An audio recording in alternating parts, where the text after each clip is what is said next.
क्या इजराइल और Iran, Lebanon और हमास के युद्ध पर भारत की मीडिया आपको गलत खबरें दिखा रहा है? सबसे बड़ी खबर आ रही है कि इजराइल के 2 लाख सैनिक फरार हो गए हैं, भाग रहे हैं। दरअसल हिजबुल्लाह ने कहा है, जो हिजबुल्लाह के लड़ाके हैं, और लेबनान ने कहा है कि जब तक हमास पर हमला नहीं रुकेगा, ये युद्ध नहीं रुकेगा और हम इजराइल से लड़ते रहेंगे। एक ही दिन में 50 से ज़्यादा आईडीएफ इजराइल की सैनिक मारे गए हैं। नमस्कार, मैं शंभू कुमार सिंह और आप देख रहे हैं नेशनल दस्तक।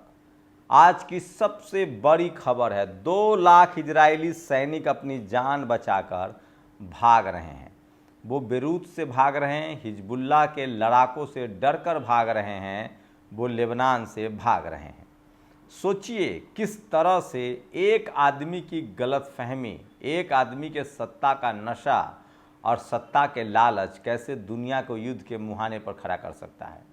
और अभी भी लगातार इजराइल रोज नई धमकियां देता है कि ईरान पर ये हमला करेंगे, ईरान पर वो हमला करेंगे, ईरान को ऐसे सबक सिखाएंगे, ईरान को वैसे सबक सिखाएंगे। और सच्चाई यही है कि अब तक ईरान पर एक सुतली बम का भी प्रयोग इजराइल ने नहीं किया है। तो क्या इजराइल अब इस युद्ध में चारों तरफ से घिर गया है? क्या इजराइल पूरी तरह से डर गया है? और अब इस युद्ध का अंत क्या होगा? बेंजामिन नेतन्याहू, जो इजराइल का प्रधानमंत्री है, उसे लगता है, उसे पता चल गया है कि उसकी हालत कहीं हिटलर वाली न हो जाए। अगर वो युद्ध से पीछे हटता है तो उसे इजराइल की जनता नहीं छोड़ेगी, और अगर वो युद्ध में लगातार बने रहता है तो उसके सिपाही लगातार मारे जा रहे हैं। सोचिए युद्ध कहाँ शुरू हुआ था। आज से ठीक 1 साल पहले, आज 11 अक्टूबर है, मतलब 7 अक्टूबर 2023 को हमास पर हमले से युद्ध की शुरुआत हुई। इजराइल को लग रहा था कि हम हल्के फुल्के हमास को निपटा देंगे। आपको बता दें कि फ़िलिस्तीन में हमास के लड़ाके रहते हैं।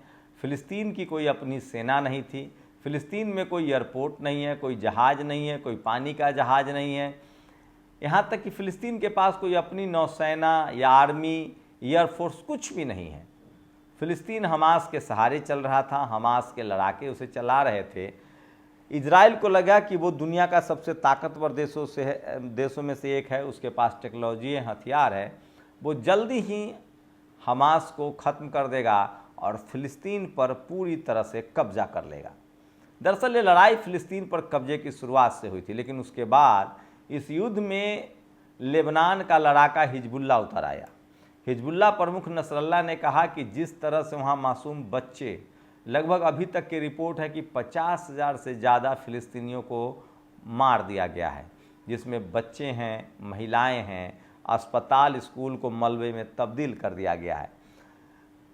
इजराइल की इस तरह से हैवानियत थी कि कम से कम यूनाइटेड नेशन में 2 बार 100 से ज़्यादा देशों ने कहा कि ये युद्ध जो है वो अपराध है। बेंजामिन नेतन्याहू और इजराइल अपराध कर रहा है। अब तक दुनिया भर को ये पता था कि हमास एक आतंकी संगठन है, वो फ़िलिस्तीन आतंकी हमलावरों को पनाह देता है और इजराइल आतंक से पीड़ित है। लेकिन इस बार के युद्ध ने साबित कर दिया कि इस सब के लिए अगर कोई दोषी है तो वो सिर्फ और सिर्फ इजराइल है। और ये युद्ध बढ़ता चला गया। इजराइल के खिलाफ और फ़िलिस्तीन के साथ सारे मुस्लिम देशों ने अपनी सिंपैथी दिखानी शुरू कर दी, और उसके बाद रूस और चीन ने हथियारों की सप्लाई शुरू कर दी, और यहीं से इजराइल की मुश्किल बढ़नी शुरू हो गई। युद्ध जो फ़िलिस्तीन के खिलाफ शुरू हुआ था, हमास के खिलाफ शुरू हुआ था, इसमें लेबनान उतर गया और लेबनान के लड़ाके हिजबुल्लाह इस युद्ध में उतर गए। लगभग 9 महीने तक लगातार लड़ते लड़ते जब इजराइल को लगा कि अब बात नहीं बनेगी, तो इजराइल ने अपना बर्मास छोड़ा और हिजबुल्लाह को मार गिराया। उसे लगा था कि हिजबुल्लाह प्रमुख नसरल्लाह को मार देंगे तो मामला थम जाएगा, लेकिन हुआ ठीक इसके उलट। उसके बाद और मामला बिगड़ गया और एक बार बैक टू बैक ईरान ने 200 मिसाइल दाग दिए। ईरान का कहना है कि वो नसरल्लाह की मौत का बदला लेगा, वो फ़िलिस्तीनियों को न्याय दिलाएगा और वो इजराइल पर हमला करता रहेगा। और अगर गलती से इजराइल ने उस पर हमला किया, पलटवार किया, तो हम इजराइल का नक्शे से नाम हटा देंगे। दरअसल इजराइल और ईरान की अगर बात करें तो ईरान इजराइल से काफ़ी बड़ा और काफ़ी मजबूत देश है। इजराइल के पास जहां 1 करोड़ की आबादी है, ईरान के पास 10 करोड़ की आबादी है। इजराइल के पास जहां 5 लाख सैनिक हैं, ईरान के पास 10 लाख सैनिक हैं। इजराइल के पास 600, सिर्फ एयरफोर्स के मामले में इजराइल जो है वो ईरान से बड़ा है, मजबूत है। लेकिन सोचिए, ईरान के पास अपना एटॉमिक हथियार है, 500 से 1000 किलोमीटर तक मार करने वाले मिसाइल्स हैं, और वहाँ आयरन डोम रडार को भी वह सक्षम कर रहा है। वहीं हाल ही के दिनों में रूस ने ईरान को इस्कंदर मिसाइल दी है जो परमाणु बम ढो सकता है। इसका मतलब ये युद्ध बढ़ता जा रहा है। लेकिन ये तो सिर्फ तीसरा मोर्चा है। इजराइल को एक साथ पहले उसे हमास और फिलिस्तीन से लड़ना पड़ रहा था, उसके बाद उसे लेबनान और हिजबुल्लाह से लड़ना पड़ रहा है, और तीसरे मोर्चे पर उसे लड़ना पड़ रहा है ईरान से। एक चौथा मोर्चा भी है जो शुरू से ही इजराइल पर हमलावर है, जो हूती, जो यमन के लड़ाके हैं, उन्होंने समंदर में मोर्चा संभाल रखा है। और जो भी यूरोप से हथियार आते हैं, जो भी अमेरिका से हथियार आते हैं, रसद आता है पानी के जहाज़ के माध्यम से, हूती के जो हूती है, जो यमन के लड़ाके हैं, उसको पानी में ही नाबूद कर देते हैं, जला देते हैं। तो ये जो है वो चौथा पॉइंट है जहां इजराइल को जूझना पड़ रहा है। सीरिया के लड़ाके भी इस युद्ध में शामिल हो रहे हैं, तो ये 5वां पॉइंट है।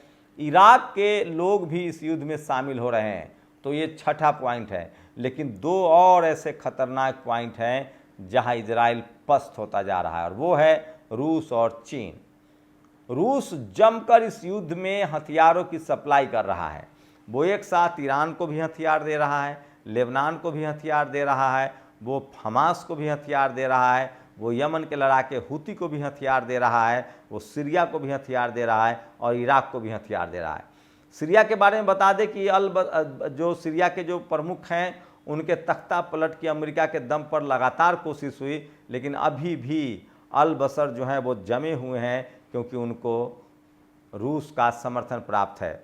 अमेरिका ने कई मिडिल ईस्ट के देशों में तख्ता पलट किया है, जैसे उसने सद्दाम हुसैन को हटा दिया, गद्दाफी को हटा दिया, लेकिन वो सीरिया के प्रमुख को हटाने में नाकामयाब रहा है, और इसलिए सीरिया भी इस युद्ध में शामिल है।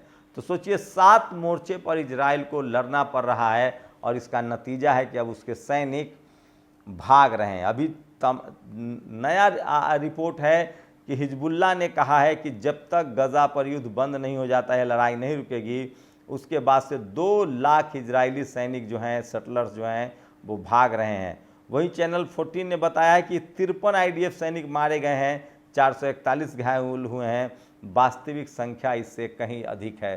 तो युद्ध बहुत विकराल हो रहा है। वहीं डराने के लिए रोज इजराइल नया शगुफा छोड़ता है कि हम ईरान पर ऐसा हमला करेंगे जो उसने कल्पना नहीं की होगी, उसे पता नहीं चलेगा, उसे हम बर्बाद कर देंगे। मैं फिर कह रहा हूँ, ईरान पर इजराइल की एक चूक और परमाणु बम का हमला हो सकता है, क्योंकि ईरान ने साफ साफ कहा है कि अगर हमारे साथ गुस्ताखी हुई, हम पर हमला करने की कोशिश की गई, तो हम नक्शे से इजराइल का नाम मिटा देंगे। तो युद्ध जो है वो लगातार बड़ा होता जा रहा है, और जैसे जैसे युद्ध लंबा होता जा रहा है, इजराइल की हालत ख़राब होती जा रही है, उसके दुश्मनों की संख्या बढ़ती जा रही है। और सोचिए, ये सब कुछ हुआ है सत्ता के लिए। दरअसल बेंजामिन नेतन्याहू जो इजराइल का प्रधानमंत्री, उसका कार्यकाल खत्म हो रहा था, देश को चुनाव में जाना था, जनता महीनों से प्रदर्शन कर रही थी। इजरायली प्रधानमंत्री नेतन्याहू सुप्रीम कोर्ट में बदलाव करके हमेशा के लिए सत्ता पर बने रहना चाहता था। पुतिन मॉडल चाहता था, रूसी मॉडल चाहता था। यहीं पर उसे लगा कि ऐसा नहीं हो सकता, क्योंकि इजराइल में आबादी 1 करोड़ है, पढ़ा लिखा देश है, ऐसा नहीं कर सकता। और तब उसने राष्ट्रवाद के नाम पर इजराइल को युद्ध में धकेल दिया और फिलिस्तीन और हमास पर हमला कर दिया। लेकिन आज चीज़ें बदल गई है। पहले जहां हिजबुल्लाह को आतंकी माना जाता था, अब उसको सिंपैथी दे रहे हैं मुस्लिम देश। पहले जहां हमास को आतंकी माना जाता था, उसे अब फिर से सिंपैथी दे रहे हैं। तो कुल मिलाकर इस युद्ध में अगर सबसे ज़्यादा नुकसान में है तो कोई इजराइल है, क्योंकि उसकी बादशाहत खत्म हो रही है। उसके हथियारों की सप्लाई, जो पहले वो सब हथियारों का डीलर था, अब उसे हथियार खरीदना पड़ रहा है। और इस युद्ध में अगर सबसे ज़्यादा किसी को फ़ायदा है तो वो रूस और चीन को हो रहा है। रूस जहां इस युद्ध के बहाने चाहता है कि यूक्रेन की मदद बंद कर दे अमेरिका और यूरोप, और वो वहां युद्ध जीत जाए। चीन का स्वार्थ है कि उसे मिडिल ईस्ट में पैर पसारने की जगह मिल जाए, वहीं भारत की नीति हमेशा की तरह मध्यमार्गी है, बुद्ध की नीति है। युद्ध के रास्ते से हटकर शांति समझौते की तरफ कोशिश कर रहा है भारत कि दोनों देश आगे बढ़ें। आप लोग की क्या प्रतिक्रिया, अपनी प्रतिक्रिया जरूर दीजिए। शुक्रिया।